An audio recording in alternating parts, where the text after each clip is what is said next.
Amazon Prime have recently stepped up their game with this series right here, Reacher, an 8-episode miniseries starring Alan Richardson, based off both the books and the movies starring Tom Cruise. Now, since season 2 is almost at its end, it is my time to review and recap season 1 of honestly what might be my favourite series to ever come from Amazon Prime.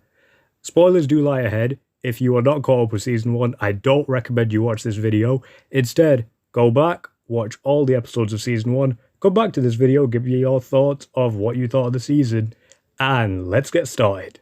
And what better way to begin this review than talking about the main character himself. Jack Reacher is played by Alan Richardson, a phenomenal actor who, in my opinion, with this role alone, has revitalized his acting and his delivery on all sorts of things. The lines, his action, the way he carries himself in this series. He was, in my opinion, and quite possibly is, better than Tom Cruise in every way. He has the height, he has the look, he has the integrity, and the aggressiveness to be Jack Reacher. He plays this role to perfection. Now, I've seen him recently in Fast and Furious 10, or Fast X, as you may call it. However, when I first caught wind of this guy, I saw him in Smallville as Aquaman. Back then, I didn't really think too much of him. He played a decent role. However, I saw him in Reacher Season 1 when I first watched it at the end of 2022. I absolutely love the series. I wish it got revamped for Season 2.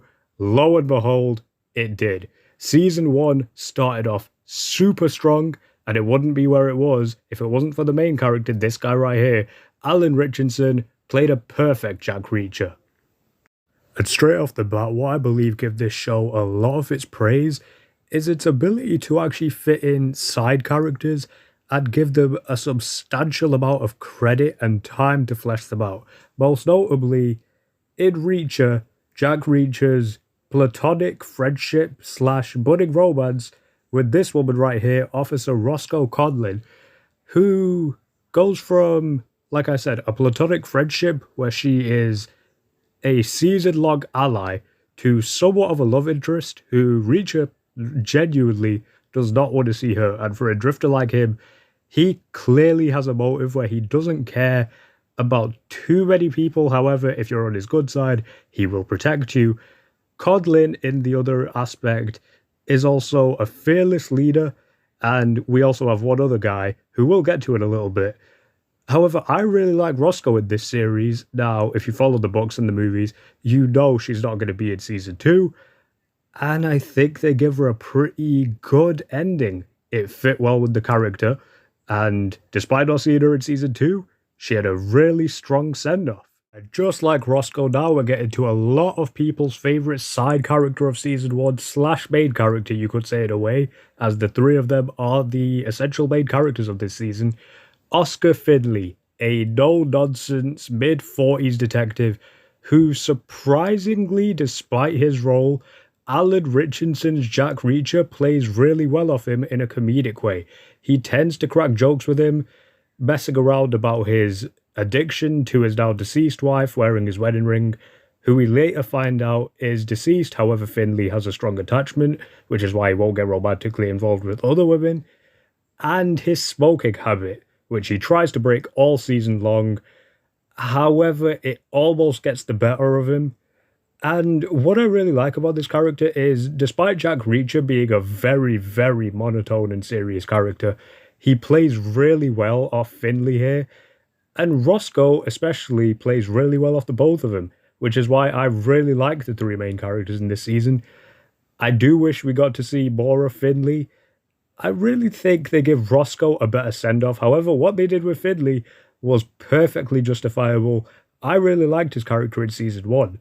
And for that same reason, Reacher season 1 is a really strong start because of Finley especially. Now, in terms of the recap of this video, what I want to point out is I really, really like the pacing and the tone of episodes 1 through 7. How it managed to not only define Jack Reacher and introduce us to a fresh new character, it also introduced us to fresh side characters, Roscoe and Finley. It helped to build relationships between the both of them to Reacher, And it also managed to fit in a lot of the story and the side villains, especially the main villain at the end of episode 8. And I really liked how each episode focused on a character. Episode 1 and 2, I like to believe it focused on Reacher himself. 3 and 4 look to focus a bit more on Roscoe, essentially her now budding romance with Reacher as the series went on. 5 and 6, I like how it delved back into Finley's backstory. 7, I like how it collectively went with all of him. We'll get to 8 in just a minute. And what I really have to say is, now where the seasons lack what I really think is a good season, is that I don't think the fights lived up to the standard from episodes 1 to 7. They were either extremely long, where maybe one sequence took 5 to 6 minutes, which in Reacher standards should be over in seconds, or a fight would have lasted barely under a minute, which I didn't like, especially for an action-centric season like this, where Reacher essentially has to fight his way through Margrave, through thugs, enemies, side characters, and villains. However, the fights either dragged on or were too short, as I said, and that's where I think the season lacks. However, I really think 1 through 7 was a very solid start. This is where the recap side of this review ends. Episode 8. Personally, my second favourite episode in Season 1.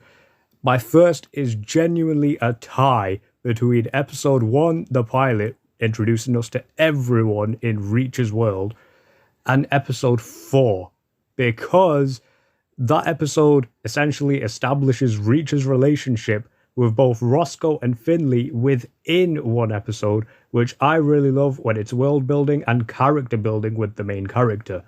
Now, episode 8 stands out to me because the final battle alone puts it up there, and I really like the way the series ended season 1.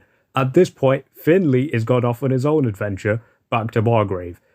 Roscoe gets that one final moment with Reacher where they just sit on the steps of Margrave, looking out to the scenery, just admiring the beauty. The one final kiss between characters, ending their relationship essentially. Now, we know Roscoe's not in season 2. I could genuinely not ask for a better ending for Roscoe and Reacher, and that's why episode 8 is my second favourite. Overall, my final thoughts on season 1 are that this might genuinely be one of the best opening seasons to any TV series ever. Now, you don't get a lot of that from newer series today in TV, because season 1 never typically tends to be the best season of any show. Reacher, on the other hand, has outdone all my expectations in the sense that regardless of how many seasons we get from Reacher going forward, it's going to be incredibly difficult to top season 1. However, season 2 is starting to change my opinion, but this is focusing on season 1. I highly recommend you go check this series out if you haven't seen it, and I really think this might be the strongest season out there. I really like the beginning to end. I love the flow. I love the pace of the episodes. I especially love the characters. Overall, I give Reacher season 1 4 stars out of... Scratch that.